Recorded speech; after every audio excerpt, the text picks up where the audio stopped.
Sixth Threat may mensahe kay Slack 1. Performance ni Katana sa Zoning 17, Kinabiliban at Saint Ice. Ito ang pinakamalakas na comeback sa battle rap. So tara.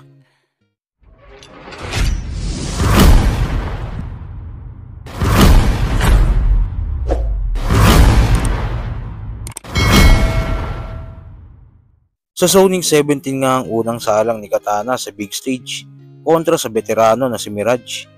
Okay naman ang mga dala ni Mirage ng mga jokes ang gabing yun.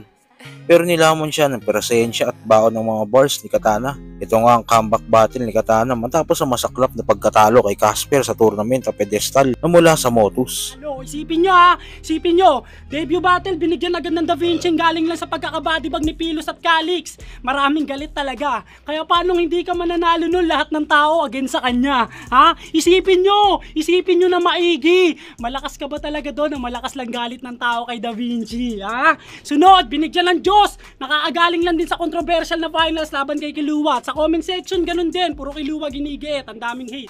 Kaya nga kahit galingan niya sa laban nyo, di siya nanalo kasi meron ng villain effect na na-create. Hindi nyo pa ba gets?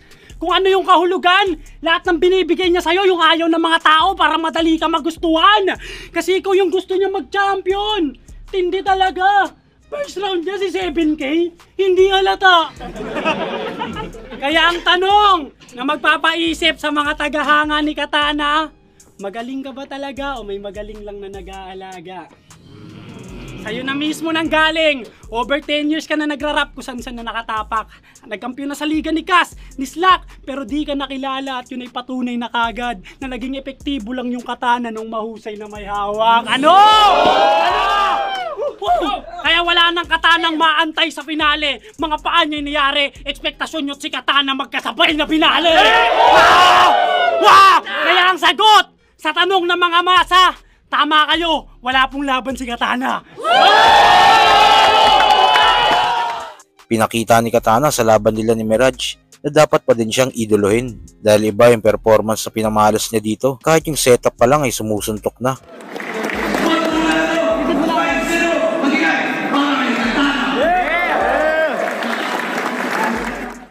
Sa kabilang balita naman, meron ngang liga na pinapatakbo na si Serdeo.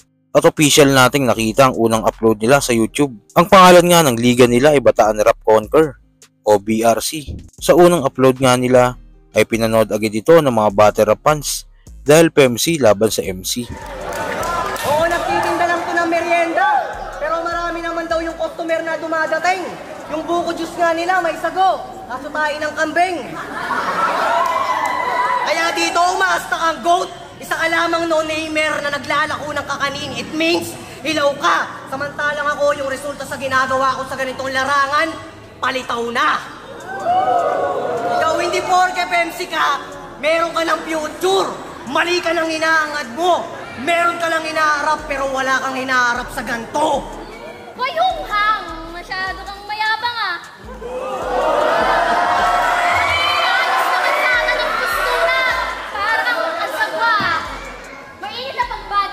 Maligayang pagdating sa kamatayan mo, unang barang ulo. Pero teka lang, MC versus PMC. Advantage mo na to, loko. Tagilid na ako dito, pero bakit parang mas lumulubog ka pa sa akin dito? Tingin ka naman to, mahina pa, humatak to. Never heard pangalan mo, kaya basic ko lang papalagan to. Grim Reaper, a fictional character from my horror movie. Fictional naman pala eh, kaya gawa-gawa. Masyado kang pumapapel, isa ka lang namang karakter. Ayoko itampo. Dahil tinapat mo sa mahina, sa bara ako ng babata, kaya diretso to sa Bartolina. Oo, sa laban na to, ako yung baguhan. Pero di katulad mo nawak, ako'y merong nilalaman, ikaw walang hinaharap. Oo, dito, di ka pa dito nag-champion, pero ikaw agad ay back-to-back. Kaya kung puro ka likod, pare di ka welcome dito sa battle rap. Sa kabilang balita pa, matagal nga nating di nakita si Saint Ice sa battle rap scene na dati ay si Ice Rocks.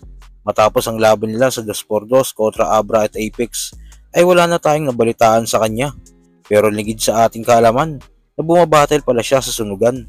At ito nga lang 1 minutes Luzon ay muli nating siyang nakita.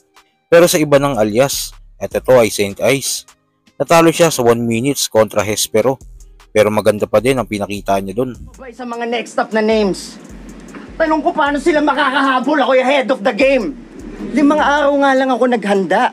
Di na para manstirero. Ikaw kahit buwan kukulangan ka, kaya binigay ka ng Pebrero. Maliitin man ako pero mamamatay ka kay Rey Mysterio. Di ka makakatawid, di ka estiro. Malakas daw to sa pendeho. Matapos nun, sumalang naman siya sa rap lines kontra kay Ultimate. Body bag ang sinapit ni Ultimate dito. Tsaka ako bukang bibig ninyo mamimigay ng lip incision. Kasi tangin na kaibigan mo to. At sa hip-hop, aking brethren.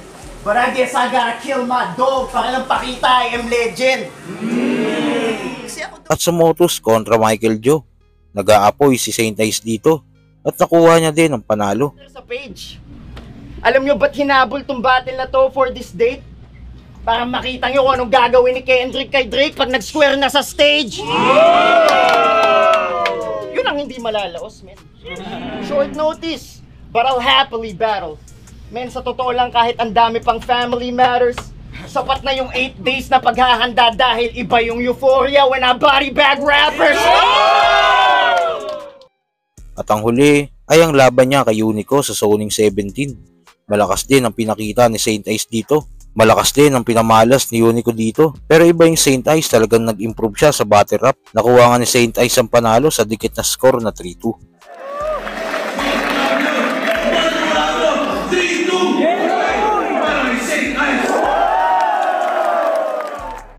At sa huling balita, dahil sa nakakagulat nga na performance si Slack 1, iba-iba ang reaksyon ng mga fans sa nagiging takbo ng isabuhay performance niya dahil hindi biro ang una at pangalawa niyang tinalo. Class G at rap yan. Dalawang rising star ito ng flip top. Kaya dito napapaisip ang ilan kung talaga bang kay Slack 1 yung mga iniispit niyang bara sa mga nagdaang laban niya. Dahil tingin ng iba ay may ghostwriter siya. Kung hindi daw si M-Site, malamang daw ay si Lipcam ito. Sa kabila ng mga panghusga ng mga fans kay Slack, tila iba naman ang sinabi ni Six Threat sa kanya dahil ginugudlak niya si Slack sa huling 2 baitang na aakatin niya para makuha ang kampeonato ng Isabuhay 2024.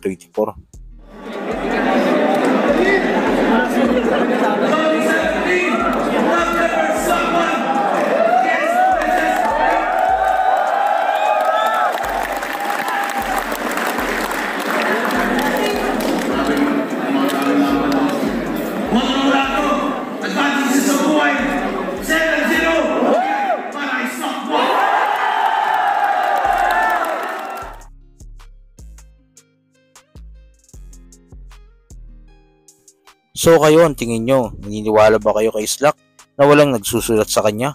Kung ano man ang saloobin mo, comment mo lang sa baba na mapag-usapan natin yan. So yun lang, God bless.